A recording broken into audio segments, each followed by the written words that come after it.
and we spend months on the ground living and working with these people, doing everything we can to make sure that they are capable of taking care of themselves when the next attempted genocide comes. Now, Burma is okay. Imagine a country that's mineral rich and has all these resources that's basically been untouched for 70 years, right? All the other countries after World War II, have been mined and all that kind of stuff. Burma has not. I mean, there's gold and emerald and hydroelectric power and timber. Yeah, where's and your rice. Rolex, bro? Come on. Yeah, I'm in the wrong business. Exactly. Yeah, this is my $65 Timex from from Target. I know you got that money hidden in the backyard. Don't worry about it. Exactly. So it's like so it's a place that there's a lot of resources there that the world needs and wants. So China's definitely backing some of the groups, but they're not backing other portions of the groups. The Burma Army also has a lot of deals with all the different countries along the border. So the Burma Army, because they control the supply routes, they control the borders, they're moving drugs, they're moving whatever they want to move. Wow. Yeah. So they call it, it's basically a form of crystal meth. The big one there is a form of crystal meth called yaba. And that's what they call it. And it's like a pill. You put it on your tongue, and the Burma Army soldiers will actually take this crystal meth. So it's sort of like the German military did during World War II. Yeah. Just like the Nazis. Yeah, isn't it amazing? Like all the bad guys, they're like, yeah, we're gonna have our soldiers do drugs. Meth. Yeah, meth is the answer. Meth is the answer. Yeah, but it makes their soldiers in combat, makes them fearless, makes them hold the line, makes them aggressive. They get shot and they keep going, and but it's very, very common. So anytime like the local guerrilla forces take a small outpost or something, there's just a bunch of crystal meth in there in the form of these yaba pills. And like you're saying, this is so deeply entrenched for so long. It's like the cartels with Mexico, different setup, but they've been there so long. They and the government are one and the same, right? Mm-hmm. And that's essentially what you have here with the military. They're the cartel themselves. They have these deals with other countries who, let's be honest, they don't give a shit what happens to the people in there. It's all just economics for sure. Yeah, that's what a clusterfuck of a situation. Yeah. Now imagine the drug. Let's continue on with the Mexico analogy. So let's say the Mexican government or let's say the Mexican military controlled Mexico, and they were the ones making drugs, right? And now let's say that they were selling drugs to the United States right on their northern border. And then all the people in Mexico rise up because and they're selling drugs directly to the U.S. government, right? Imagine that, right?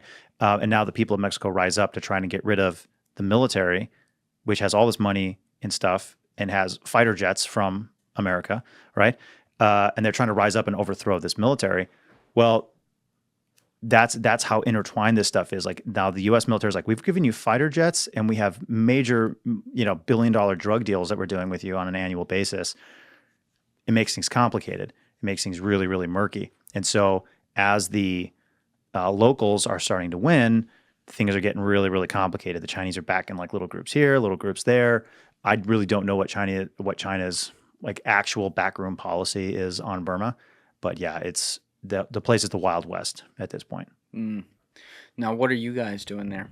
Because that's where we began. Obviously, you guys have now been on the ground there for years, because it starts with this kind of like re-engagement on your part to where you get the opportunity to get called in. But like, what's happening in Burma for you? So the organization I run, like I said before, is called Stronghold Rescue and Relief. And our primary focus in Burma is to do frontline mentorship with security forces that are trying to protect civilians from this ethnic cleansing and genocide and things like that, showing them basically how to use what they already have and bringing in like communications, different things like that can help them. We put in a lot of early warning systems, Starlinks, radios, and in these different villages and things, so villagers know which way to run when these attacks come, all this different stuff. So we invest a lot into that, and we spend months on the ground living and working with these people, doing everything we can to make sure that they are capable of taking care of themselves when the next attempted genocide comes. Now, the war's changed a lot because now these guys are fighting back a lot more. So now we've really rolled into doing tons of medical support. And so in East Burma, we run the only actual ambulances in East Burma. And Alessia, I think we can pull this up on screen too. We had the video of the ambulance driving across the river. If we could pull that up on our Instagram. Oh yeah, good Okay. call. Because we got to make sure there's no The like other stuff is blood censored. and Yeah. stuff like that. Okay, great. So this is where? So this is in Burma. This is in eastern Burma, and this is just one of our ambulances crossing a river a few weeks ago.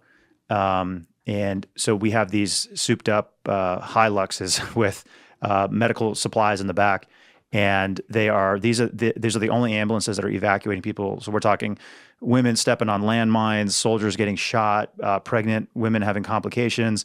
They have no way to get to the rudimentary clinics that are in Burma, like very, very, very few. There's another really great NGO that has a really good clinic, but it's deep in the jungle. And what would normally take someone 4 days to walk, we can get them in 4 hours now with one of these trucks. All right, let's play this real fast. Go ahead, Les.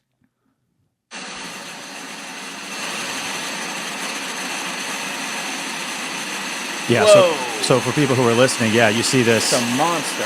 Yeah, you see this Hilux pickup truck driving through this river. We got chains on the tires. We got snorkels, winches on these things. Yeah, and you're going up. That engine's almost going completely under the water. And that's these people's only hope. If we don't have that vehicle there, those people do not cross that river, or they have to get carried across that river. And there's patients in the back of that vehicle, in the back of the ambulance there. So we're transporting hundreds of people at this point every year. We have four full-time ambulances plus an ambulance boat as well that transports people. There's this huge man-made lake from a dam that was built by the Burma Army that swallowed up 100 square miles of ethnic territory, of course. So anyway, we do these medical evacuations, but what's really cool about these ambulances is they are run by the locals. So these are refugees, people who've lost their villages, lost their homes, and it's their own tribe that's under attack, and they're the ones running the ambulances. Keep in mind, they've never had ambulances before in their life.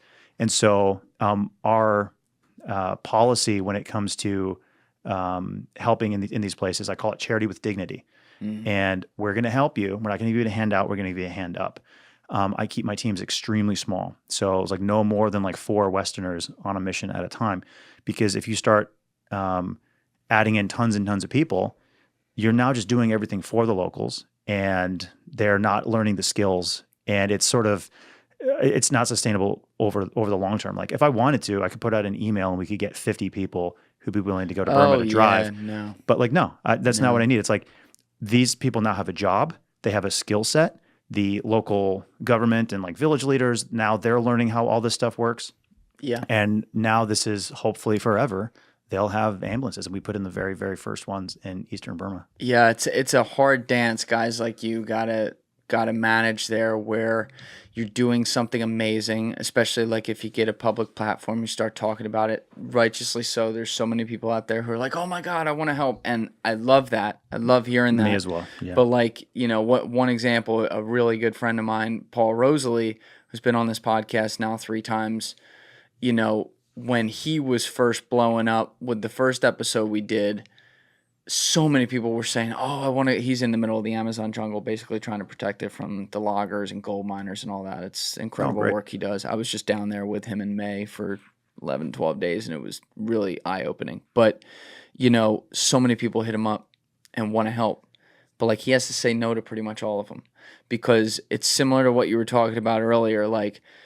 They think they're about that life, but they're really about that moment. And they're not even equipped to handle that moment. And that's no disrespect to the people that want to help, but he's sitting here going, honestly, the best way most people can help is you keep donating so that we can buy up the acreage, which, that's exactly what they do.